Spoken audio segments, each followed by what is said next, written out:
from the state of Illinois. Some of the great things that our young people have produced. It's a great place to showcase that. And we do that with our Cream of the Crop photo contest at the state fair as well. Right. Who won that Cream of the Crop contest? Well, we have a contest for 3 different age groups, and we have winners, first, second, third place winners. It seems like I am frequently talking about Taylorville, Illinois. The Mickey family has been very successful in the past, and once again this year, with Drew coming in, winning our second place category for 15 to 18-year-olds. But really, these young people go out onto the farms, in the fields, with their cameras, and they take pictures of what modern agriculture means for them. And we just get flooded with a lot of amazing photos.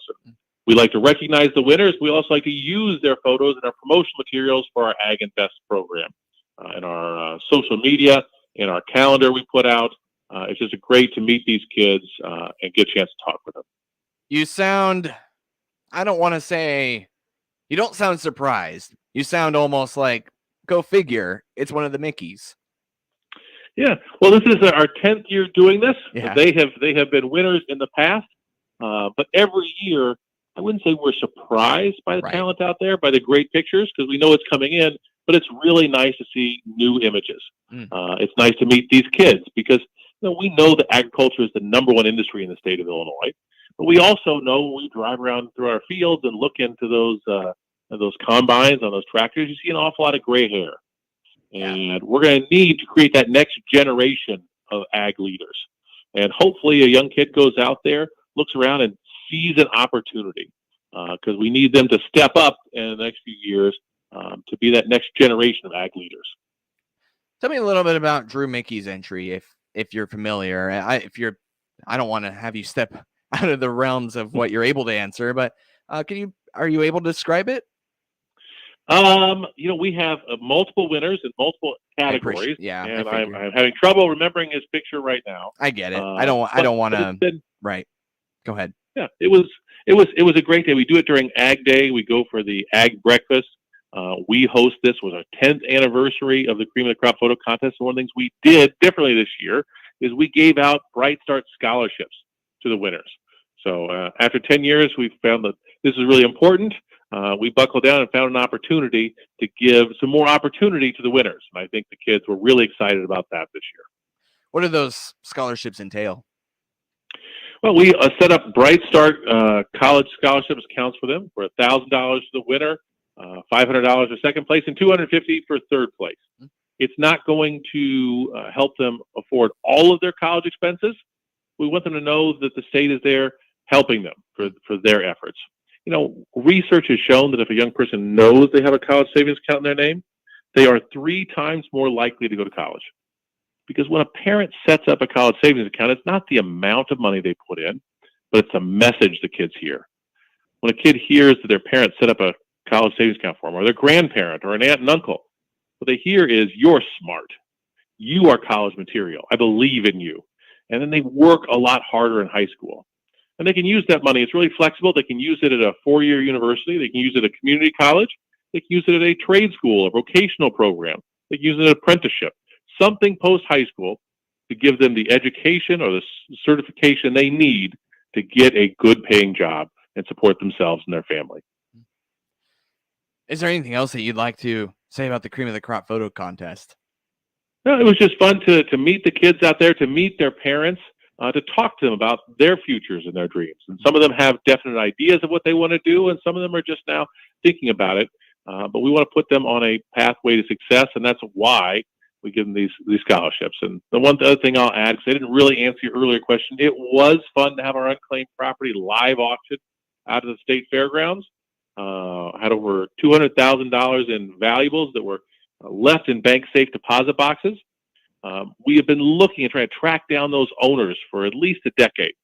And if we haven't, our vault starts to run out of room. We need to create room for new things coming in, and we'll auction them off, but the state doesn't keep that money. It doesn't go to us. We will hold the amount the item sold at auction. We'll hold on to that forever until the owners or their heirs come and claim it.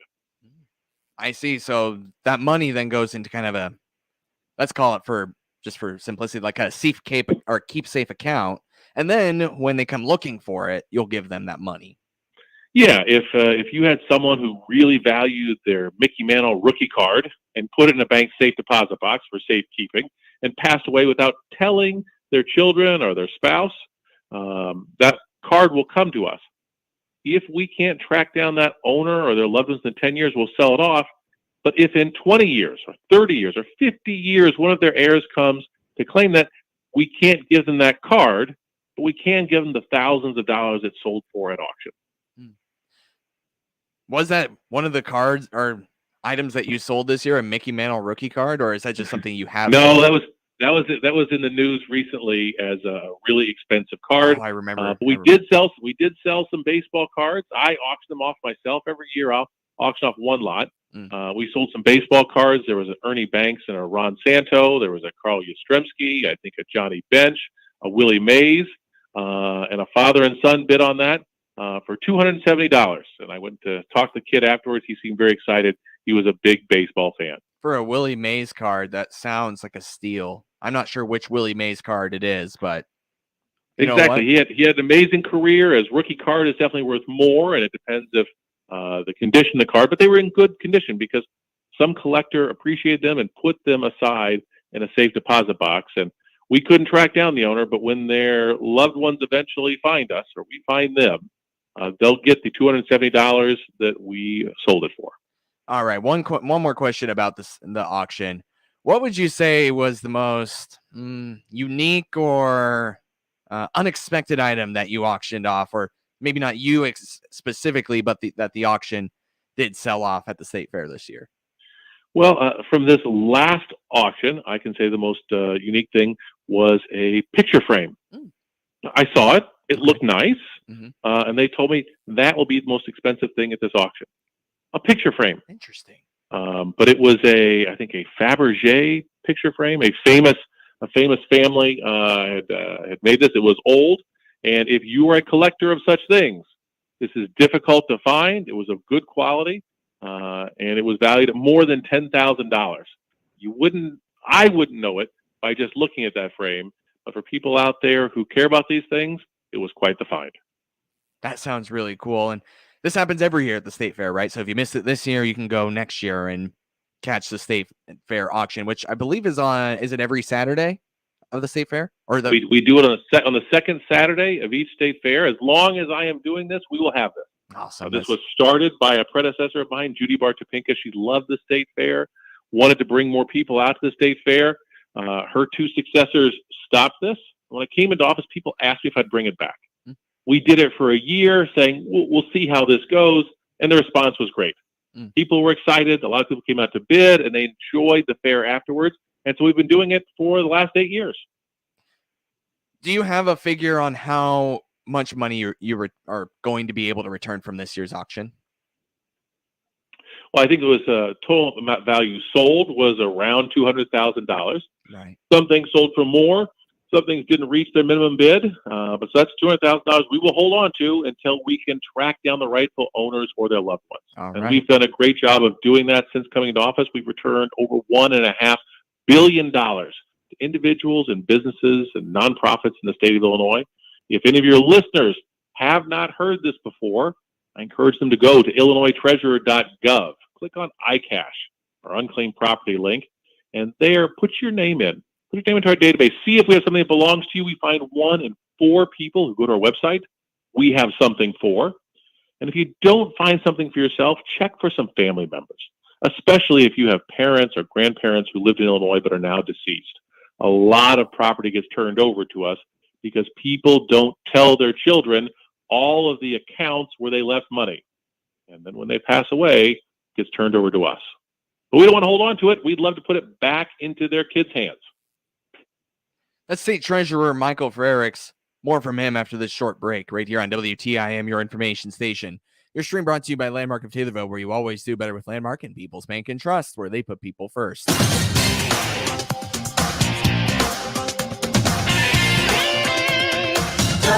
WTIM. Let's check the markets now on the RFD Radio Network. I'm Jim Taylor. Corn, beans, and wheat all trading lower. September corn 670 down 3 3/4. December corn down 2 3/4, 667 3/4. March corn 673.5 down 3. September beans 1501 down 6.5.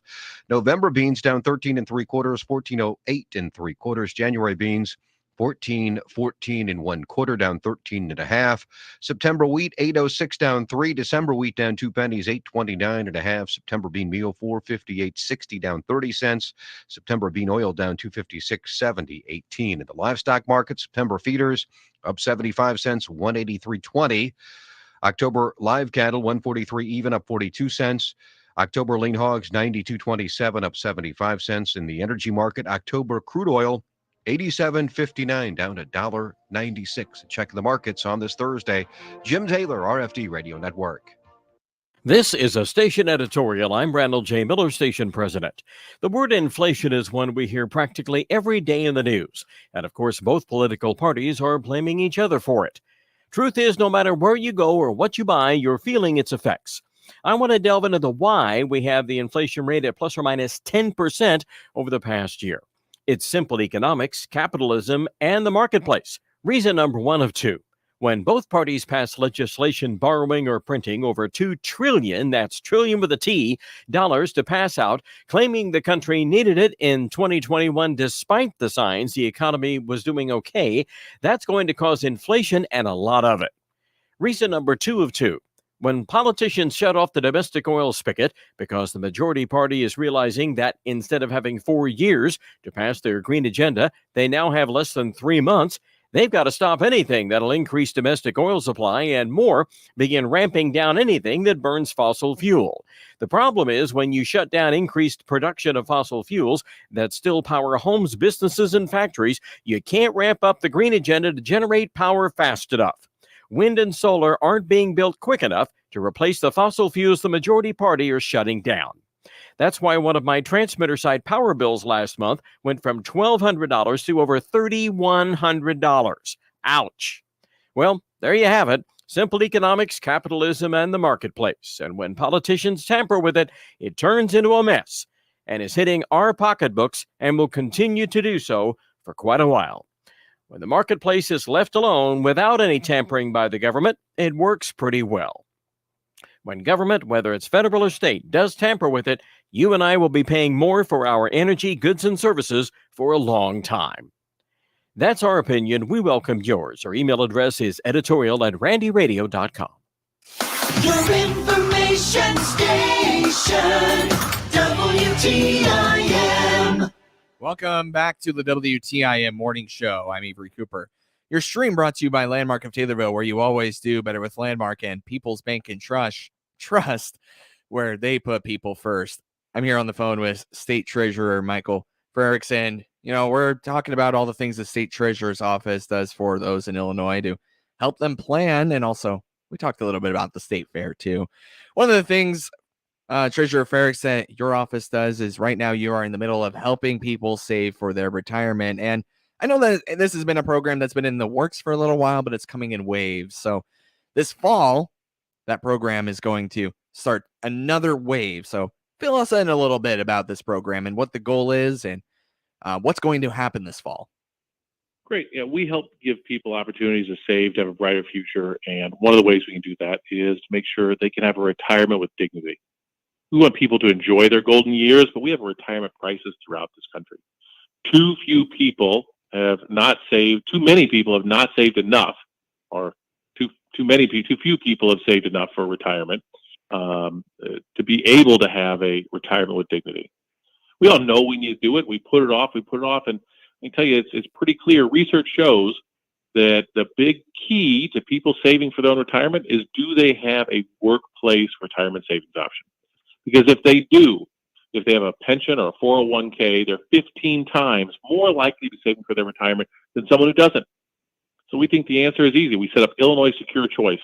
What it does is it takes a percentage of your payroll and sends it right into your own individually managed Roth IRA. The state doesn't manage this. We partner with the private sector. We just give employees a nudge. Just think, hey, if we take it out of your paycheck, you're much less likely to miss it.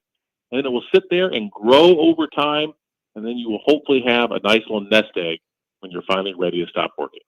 And that's this Invest in Illinois program, am I right? Yeah, we believe in helping people invest in themselves. We're going to give them the tools they need to realize their own version of the American dream. And for a variety of reasons, everyone knows they need to save for retirement, but too many people put it off. The median amount saved for America's between like 50 and 55 is less than $5,000. They cannot retire on that little of savings. And so we put up this solution here. Illinois Secure Choice gives employers choice out there. They get to decide how much they want to give. They decide if they want to participate. They can opt out if they want to as well. But they all know they need to do it, and they've just found excuses. You know, Avery, we've all experienced this. I know I need to save for my retirement, but I also have back to school expenses right now for my daughter, and so I'll do that later this fall. And later the fall comes around, and I think, oh, I'd love to start saving now, but the holidays are coming up, and I'd like to make sure that my children have a good Christmas. Right. But then my New Year's resolution is to start saving for my retirement. But then you've got credit card bills to pay from the holidays, and then maybe you need 4 new tires for your car. Something comes up, and we put it off, and then there's spring break we're saving for. We want to help make it easier for people to do something they already know they need to do. And that's with the Invest in Illinois program. Treasurer Ferrix, thank you so much for coming on. Great. Thanks for having me, Avery. You have a great day. You too. Thank you. The Big 870 WTIM Assumption Taylorville, 96.1 W241 CF Taylorville, 107.5 W298 CD Shelbyville, 107.9 W300 EH Payne and Nokomis. They're optimistic they can unseat Florida conservative Republican Senator Marco Rubio in the midterm. Democrats are putting renewed focus on Rubio's seat in Florida after